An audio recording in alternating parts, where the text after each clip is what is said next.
Assalomu alaykum rahmatullohi va barakatuh. Azizlar, yaxshimisizlar? Allohning nurlari va barakalari yog'ilsin. Inshaalloh xonadonlaringizga, qilayotgan ishlaringizga baraka bersin Alloh.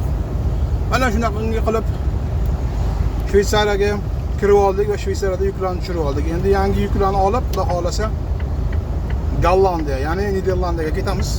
Mana ahvol Shveysariyada azizlar. Bahor. Allohning chevarligiga tilojizda. Tunum bilan yomg'ir yog'di. Havo bahor. Shveysariya. O'zgacha tabiatga ega bo'lgan mamlakat. To'g'ri, Shveysariyaning janubi bu, azizlar. Shimoli sovuq. Shimolida qor bor. Bu janub tomoni. Mana shunaqangi bo'lib turibdi. -6 gradus.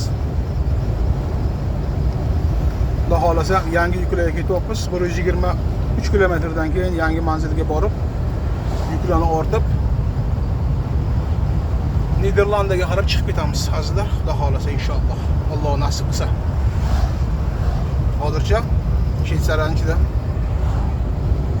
ichidamiz. Barchaga yaxshi kayfiyat, charchamanglar.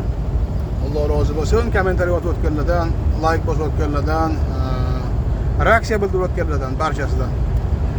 Barchangiz joningiz sog', umringiz uzun bo'lsin inshaalloh.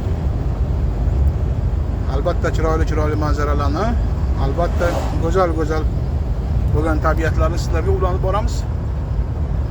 Ana shunaqa Shveysariya, mana ahvol. Bahor. Mashalloh. Tabarakalloh.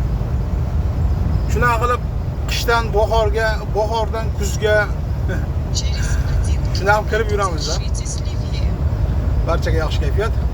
Assalomu alaykum va rahmatullohi va barakatuh azizlar.